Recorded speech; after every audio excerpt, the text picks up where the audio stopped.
Noah's Ark is one of the most intriguing constructions in the Bible and has aroused curiosity over the centuries. According to the biblical account, God ordered Noah to build an enormous vessel to save his family and a couple of each animal species from a flood that would destroy the entire earth. But how was this gigantic construction possible, and what does modern science have to say about it? According to the book of Genesis, the ark was 300 cubits long, 50 wide, and 30 high. Converted to today's measurements, this equates to approximately 450 feet long, 75 feet wide, and 45 feet high. These dimensions would make the ark a large ship, comparable to some of the largest wooden boats ever built. The ark structure was described as being made of cypress wood and coated with bitumen, a waterproofing material. The design included 3 floors, internal divisions, and an opening for lighting and ventilation.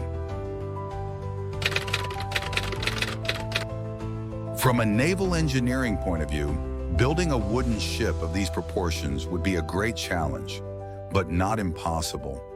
In 2014, a full-scale replica of the Ark was built in Holland by carpenter Johan Huybers, demonstrating that the vessel could be erected with the right tools and materials. Studies suggest that a ship with the dimensions described in the Bible would have good stability in rough seas, being designed more to withstand the waters than to sail.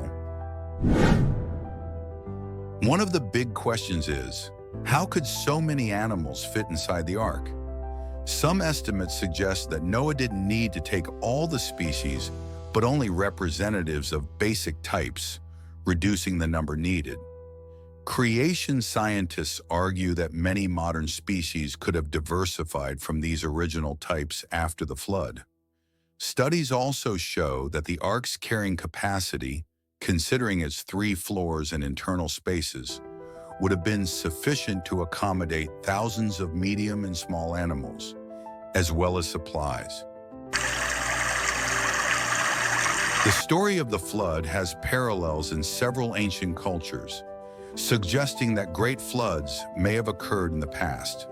However, modern science questions the possibility of a global flood covering the entire Earth.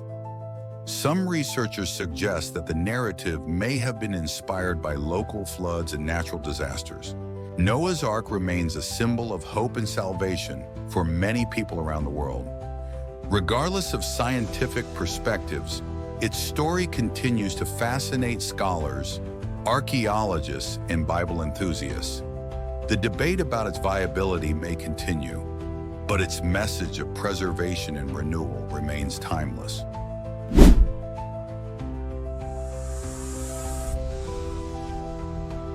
Have you ever heard of the Tower of Babel?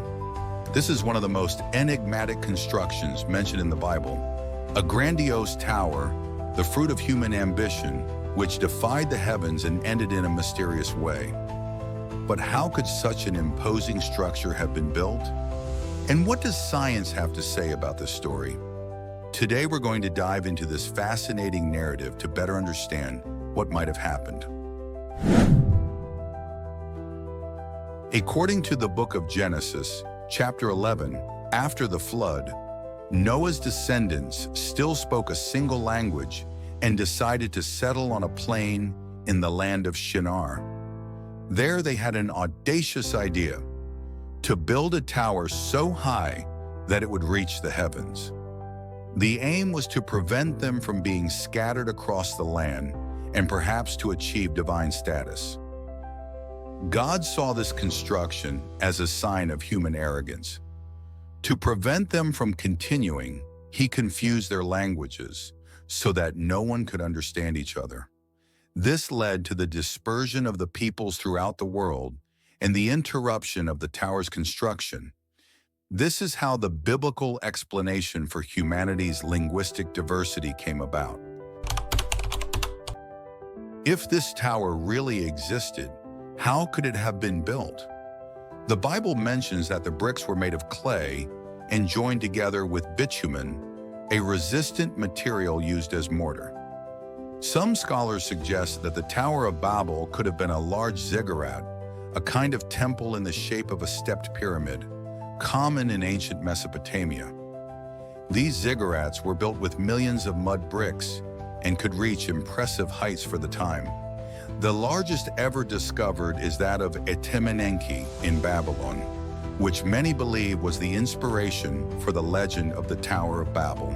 If you like the video so far, like it, subscribe to the channel, activate the notification bell, and share it with a friend. If the Tower of Babel existed, why did it disappear? Some scientists suggest that the construction itself may have been fragile. The clay bricks, although resistant, were not eternal and could have eroded over time. In addition, historical records indicate that many ancient buildings were dismantled in order to reuse their materials in new constructions. Other theories indicate that invasions and wars could have destroyed the tower. Babylon has been the target of several conquests throughout history, and large structures have been damaged or abandoned. This would explain why the tower simply disappeared.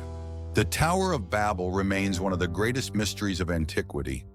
For the religious, it represents the limit of human ambition in the face of divine power. For historians and archaeologists, it is a challenge to find concrete evidence of its existence. Whatever the case, the story of this tower teaches us about the importance of communication, diversity, and the consequences of unbridled pride. What do you think? Did the Tower of Babel really exist? Leave your opinion in the comments.